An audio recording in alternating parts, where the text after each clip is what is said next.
Estamos de volta com o segundo bloco do programa O Despertar da Consciência. Hoje, falando sobre co-criadores conscientes. Esse é o nosso programa número 10 desta série, onde estamos falando sobre as criações mentais. Série número 8. Estamos aqui na TV Mundo Maior, TVC Canal 13 e demais afiliadas. Sebastião, dando continuidade ainda no que estávamos aqui falando sobre essa questão da obediência, né, dos elementais para com as nossas criações, assim, não somos deuses para eles e até certo ponto nos obedecem sem questionar? Quando nós agimos como deuses de fato e com obediência a essas leis. Isso aí é como se eles obedecessem cegamente. E não então, é só nessas condições? Só nessas condições. Qualquer coisa que façamos contrariando essas leis, aí não tem mais essa obediência cega, não. E não é cegamente, obedece prontamente, seria a atitude ou a palavra mais adequada. Então, quando nós agimos conforme as leis, eles percebem que ali tem um mecanismo para que eles possam evoluir-se, promover-se, atendendo aquela petição. Então, eles vêm ao nosso encontro sabendo que vai ser promovidos e não apenas convidados e depois ser repulsados. Então, quando assim agimos, eles nos obedecem como se nós fôssemos de fato deuses. Mas se agirmos ou falamos que somos deuses e agimos contrariando as leis, como está numa das obras, me parece que de Emmanuel, não lembro agora direito, mas ele fala mais ou menos assim: nós pedimos a Deus alguma coisa, reconhecemos a sua paternidade cósmica e etc., e depois agimos como se ele não existisse. Então, na hora que eu necessito, eu reconheço a paternidade divina, eu peço ajuda, e depois esqueço e ajo como se Deus não existisse, desconsiderando-me e desconsiderando todos os seres no contexto onde vivo. Então, quando convidamos esses seres, nós temos que ter um propósito, tanto para que eles enriqueçam ou cresçam conosco, como o André Luiz nos mostra na obra, né, No Mundo Maior, para ser mais exato, Calderaro. Essas forças, ou essas células, ou esses seres que compõem o nosso cenário, devem evoluir com as nossas almas. Então, não é só convidá-los para que eles façam alguma coisa para o nosso cenário, para que nós estejamos em harmonia. Percebamos, eu posso macerar ervas, os chamados banhos de ervas, de uma erva, 2 ervas, 7 ervas, nós inventamos um monte de coisa, para que eles venham para o nosso cenário levar o desequilíbrio que nós criamos. Mas é isso? Nós criamos o desequilíbrio e eles é que vão assumir o compromisso? E aí eu não mudo o meu comportamento, daqui a pouco eu estou sacrificando outros seres para fazer a mesma coisa? Por que não convidá-los, então, para reorganizar o contexto? Aí eu não preciso macerar a planta, conforme nos ensina Bezerra de Menezes. Eu posso convidar os elementais, como agentes construtores ou promotores da vida, para ajudarmos a promover o meu universo e não a expulsar, me livrar daquela situação. Agora, o meu universo vai ser promovido e eles também, porque eles vêm como professores, como agentes transformadores, ou até certo ponto como operários também. Mas agora já não é mais aquela transferência de responsabilidade, porque eu sou um co-criador consciente. Eu vou preparar o energismo para o mecanismo da bioenergia, para o passe. Então eu não tenho a intenção de livrar o outro da situação perturbadora que ele criou.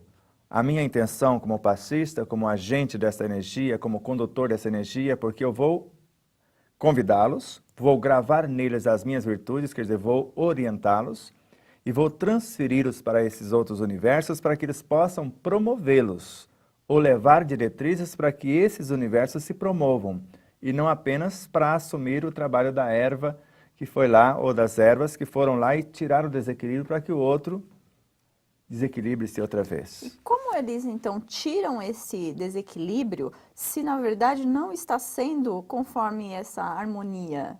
Então, como que eles fazem esse trabalho se eles só nos obedecem quando estamos alinhados? Tem uma parábola que se chama Parábola dos Talentos. E você viu que lá um recebeu 1 talento, outro 2, outro 5, segundo as suas capacitações.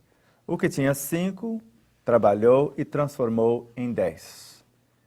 O princípio inteligente não aumenta nem diminui de tamanho. Então, se transformou em 10, ele conquistou outros 5 e não multiplicou os talentos que tinham. Então, ele conquistou mais 5. E o que tinha 2, não transformou 2 em 4, duplicando, fracionando, mas sim atraindo outros 2. E nós vimos que o que tinha 1 enterrou o seu talento. Então, quando alguém enterra o seu talento, quer dizer, estagnam ou deixa essas energias estagnadas, então alguém vem e assume o compromisso, levam esses talentos enterrados, trabalha-os, promove-os e incorpora-os ao seu contexto. Então, os agentes elementais ou o passista, quando faz isso, o outro não quer mudar, todo aquele energismo que é repatriado, reorganizado, reconfigurado, ele tem direito de tomar posse, se ele tem consciência do que está fazendo. Mas se ele faz mecanicamente, não tem o conhecimento de causa e não tem os valores para fazer isto, ele vai ser um agente apenas que vai repulsar alguma coisa, não muda o campo de atração, vai atrair outras coisas, mas esses agentes da natureza que serviram para repulsar tal coisas, eles vão trabalhar esses conteúdos e vão ficar sob a sua responsabilidade e vai ser colocado a serviço daqueles que têm mais lucidez e mais consciência. Então, quanto mais consciência tivermos, nós podemos interagir com o contexto, mudar o contexto e assumindo novas responsabilidades e expandindo a nossa própria realidade. Quando vemos filmes como A Cela, você já viu? Não. Então veja ontem. Para uns vai ser filme de terror, para nós um filme de amor. Vai ser meio violento porque é um psicopata, mas nós não vamos ver a violência, vamos ver a lição que está no filme. Ali você vai ver a terapeuta entrando na mente do psicopata para, com amor, tentar auxiliá-lo. Mas no universo mental dele, desequilibrado, ela foi esfolada viva, como eu falo no popular. Então lá ela sofreu muito porque lá era o universo dele e encontrou lá a essência daquele ser pedindo socorro. Leva-me contigo. Eu não suporto mais esse ambiente de tortura. E ela falou, eu não posso fazer isso. Ela tinha ética, ela não podia levar a essência do ser, porque se tirasse aquela essência, ele morreria. Porque é a essência condutora que não estava conseguindo governar o seu próprio universo naquelas condições. E ela resolve inverter a situação, já que ela não conseguiu autoridade lá para fazer o que precisava ser feito. Falou para a equipe que estava dando sustentáculo, porque ela deixava o corpo e se projetava, né, no plano astral para esse universo virtual. Que ela iria fazer o contrário. Eles recusaram porque ela iria morrer, trazendo ele para dentro do seu cenário. Ela trancou a porta e fez sozinha. Trouxe ele para o seu ambiente mental. E ele quis fazer o mesmo que fez quando ela foi no universo dele. Ela falou, agora você está equivocado, aqui é o meu universo, e aqui sou eu que dou as ordens. E ela desintegrou todo o seu universo, todas aquelas perturbações, incorporou a essência dele nela, porque agora ela tinha direito, porque ele não queria transformar. A parte física morreu, como nós falamos, desencarnou o corpo físico, porque ele, a essência condutora daquele físico foi dissociada no plano mental, emocional e etc.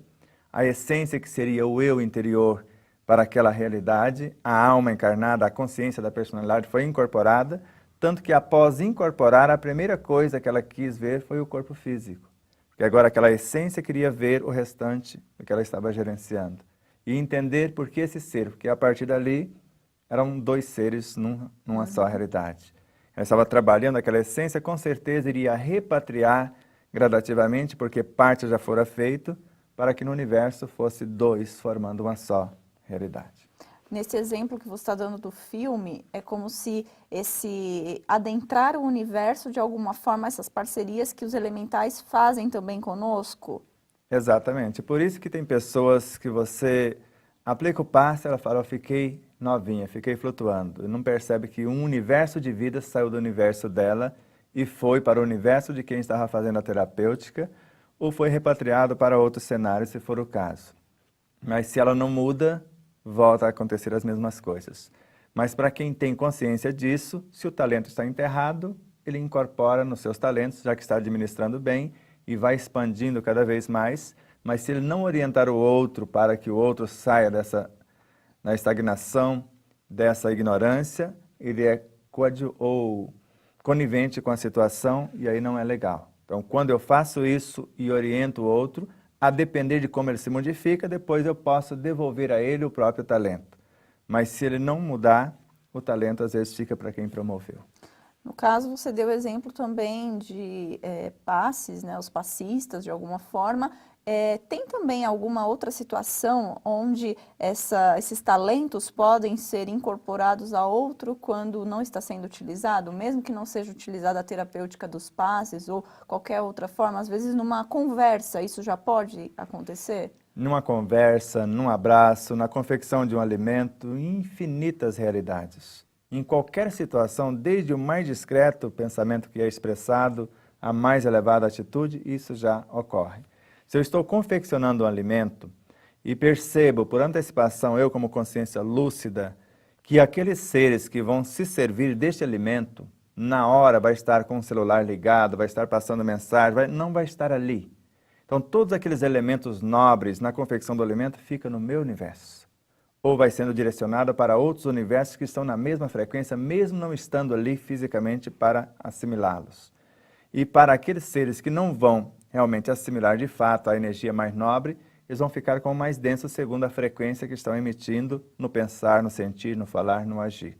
Então isso já é feito por antecipação. Então só vai ficar naquele alimento como um produto final de acordo com as frequências de quem vai assimilá-lo, para que não haja desperdício nesse sentido, né, de forma mais abrangente.